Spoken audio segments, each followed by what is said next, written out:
Yo les voy a contar una historia al comienzo para empezar esta disertación. En el año 2000 tenía más o menos 24 años y yo me titulé de abogado en esa época.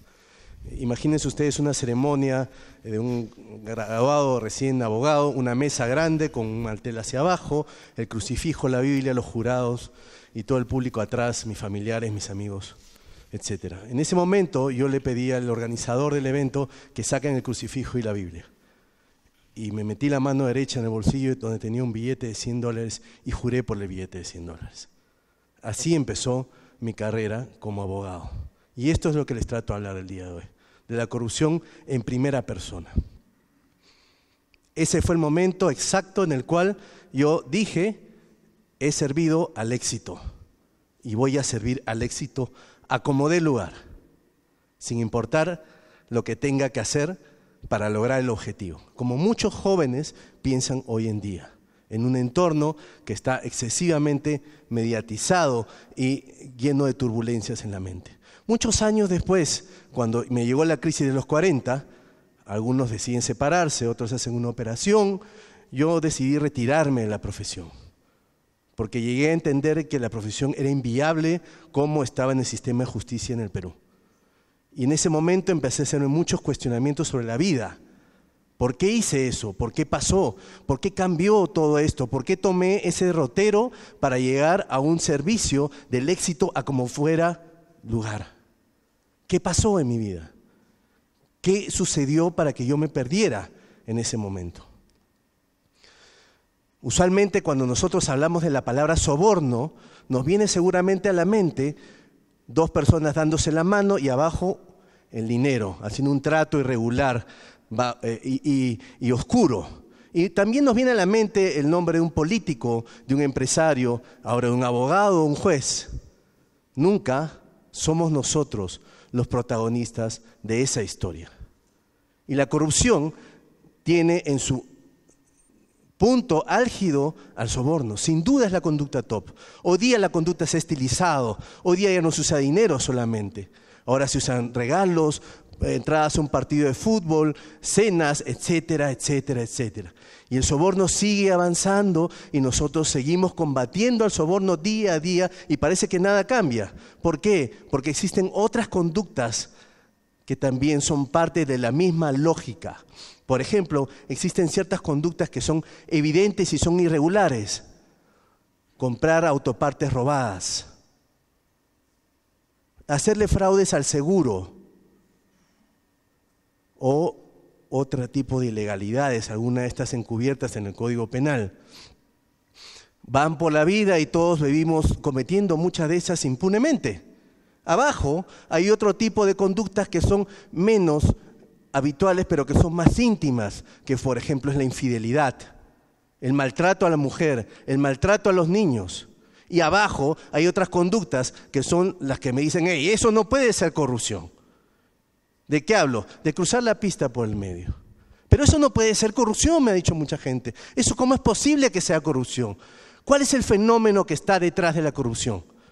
Cuando yo le expliqué la razón de renunciar a mi hijo, que tenía 10 años en ese momento, es muy difícil explicarle a una criatura qué es corrupción. Y le dije, corrupción es hacer trampa. Y en general, el fenómeno de la corrupción implica siempre hacer trampa.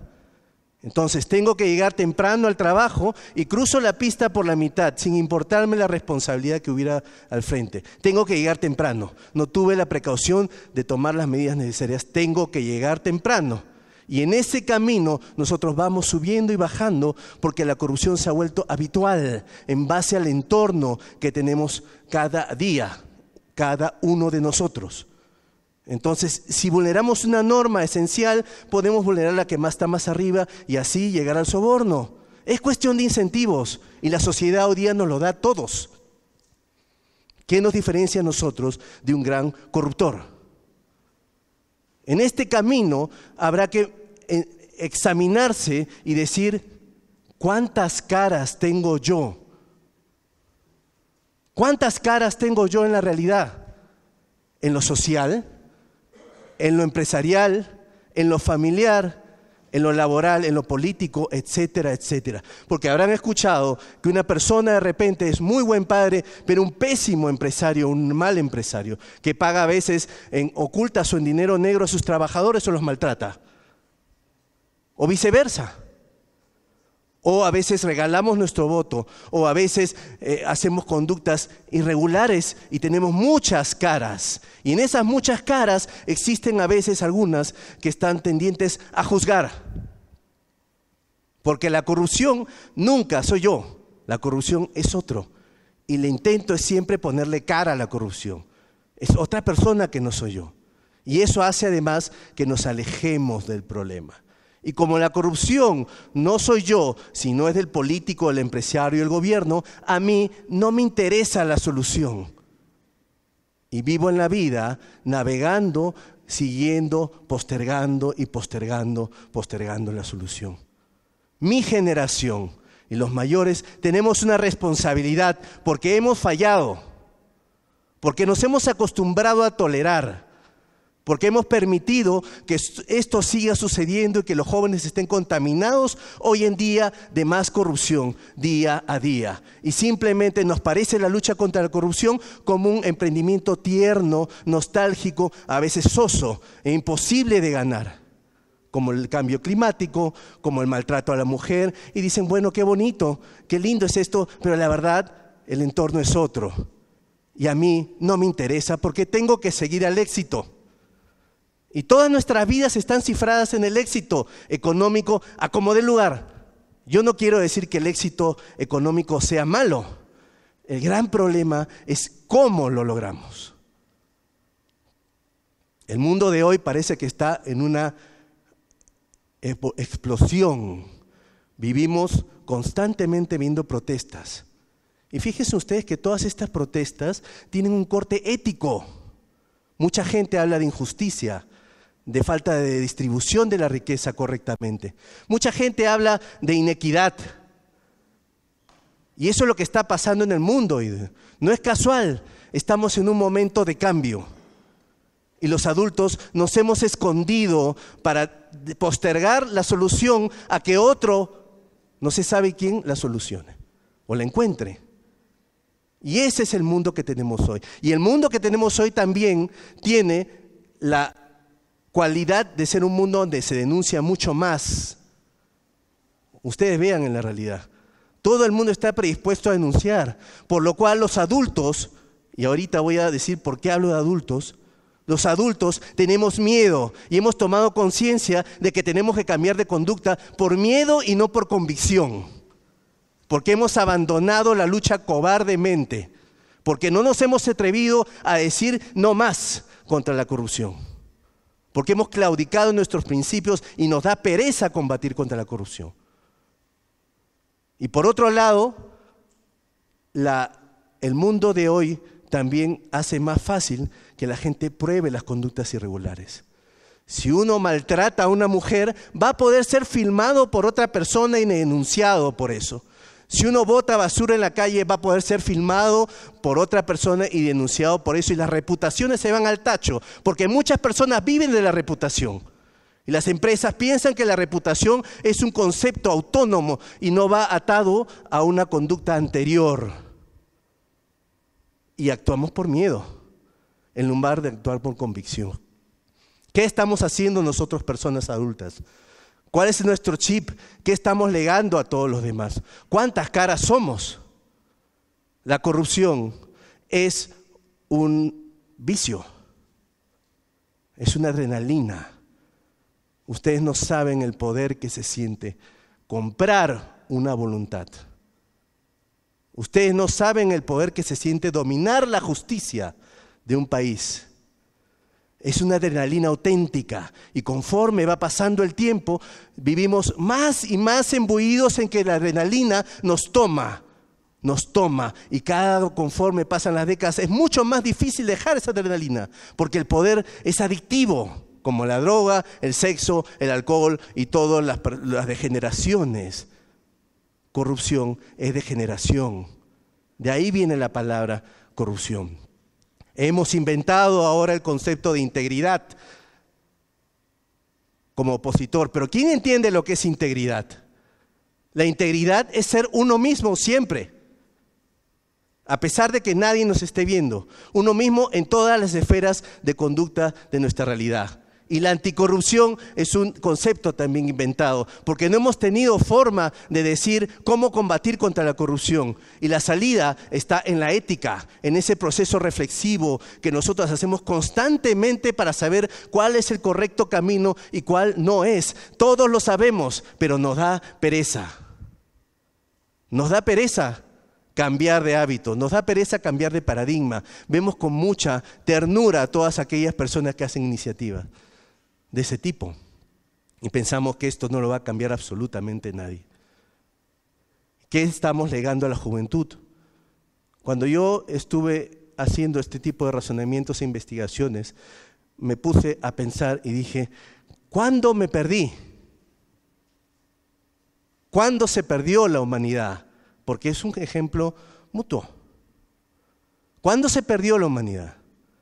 ¿Y cuándo es el momento de intervenir? Y el momento de intervenir es en la juventud. Porque cuando uno es joven, está empezando a diseñar y a construir su proyecto de vida. Y en ese momento está tomando el concepto de corrupción, está tomando el concepto de éxito, está tomando el concepto de cómo voy a llegar a ser lo que quiero ser. Y en ese momento es donde nosotros, adultos, tenemos la responsabilidad de intervenir para dar apoyo para que los jóvenes que están mareados por la propia orfandad de conceptos o de propia madurez sepan a dónde ir. Yo hubiera deseado mucho que un profesor me diga que no era necesario hacer lo que hice para entrar al sistema de justicia. Que no iba a ser un apestado si dejaba de sobornar. Que si no iba a ser un sonso si cumplía las normas. Y me lo dijeron en libros de ética, de moral. Nadie me lo dijo de frente. Y eso es lo que estamos legando el día de hoy nosotros a los jóvenes. ¿Y qué les pasará a los niños?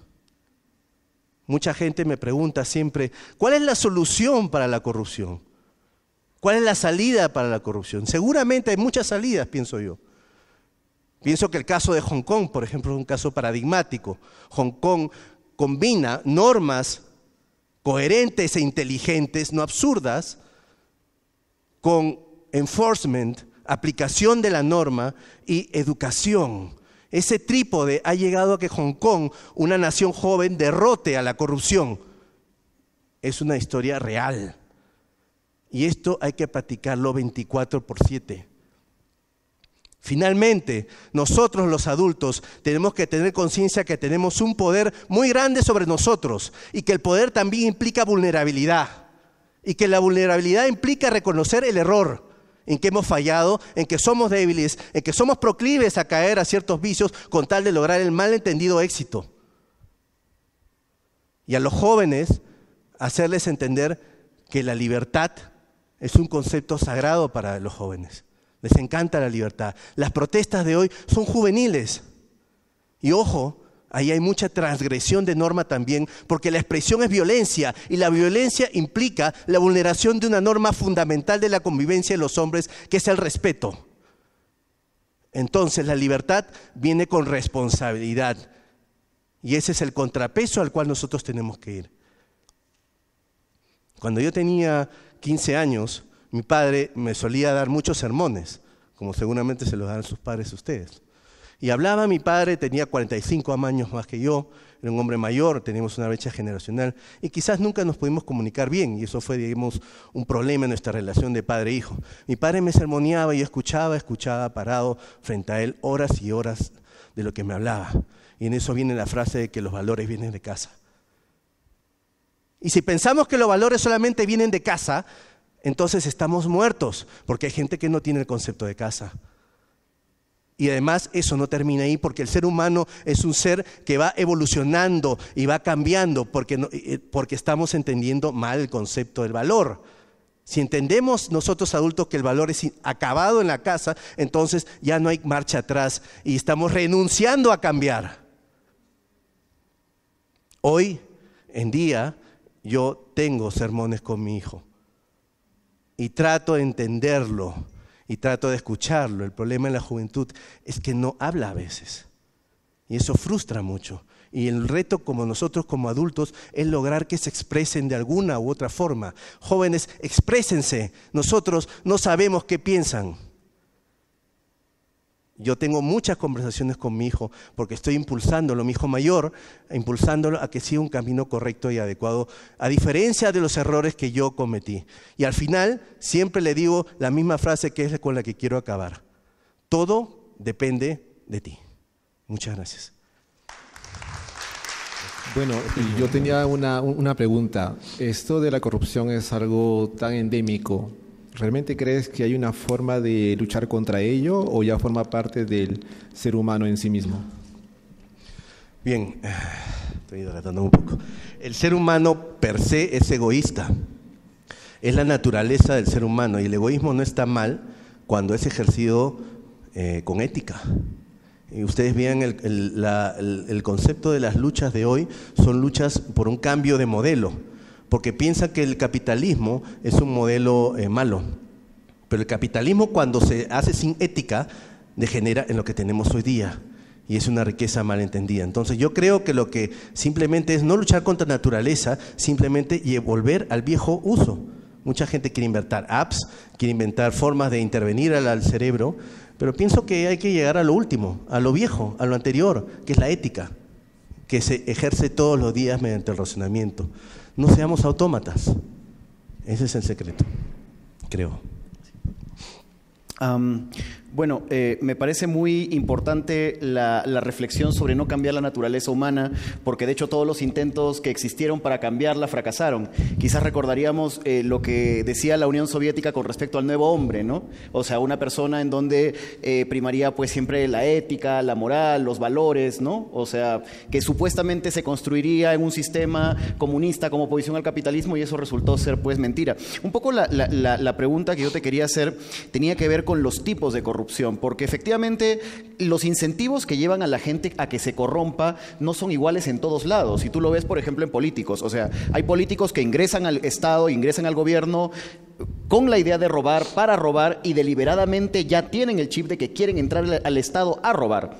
Hay otros que más bien son personas con buenas intenciones, con valores, con principios, pero al tener que interactuar con un entorno corrupto, terminan ellos negociando con esas circunstancias y con el tiempo terminan convirtiéndose en eso que ellos en un principio habían jurado destruir. Ahora, un poco reflexionando sobre la política peruana con respecto al escándalo Odebrecht, pareciera que la política peruana es una moledora de carne, en donde la persona que entra, de por sí, al tener que negociar con estas circunstancias, se va a tener que corromper de todas maneras. Entonces, la pregunta es, ¿qué incentivos, me parece, se pueden generar desde, no sé, de repente desde el Estado, desde los colegios profesionales, para reducir la corrupción? Porque yo creo que más bien no es un tema binario de que si hay corrupción o no hay corrupción, sino que hay corrupción alta, corrupción media, corrupción baja y cómo la bajamos, ¿no? Y en ese sentido, por ejemplo, ¿qué te parecería la reforma política que está proponiendo el gobierno con respecto al financiamiento público de los partidos políticos, con respecto a obligar a que la gente milita en un partido para que ya no sean invitados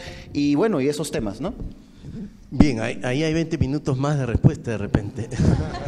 Pero en realidad, sí, yo estoy de acuerdo con las reformas y yo pienso que lo que no debemos hacer es claudicar ante el sistema, porque el sistema nos va a atrapar siempre, nos va a intentar atrapar siempre. El entorno es un entorno que nos trata de atrapar y endulzar, porque de eso trata la corrupción, de endulzar mucho y nunca vamos a acabar con la corrupción.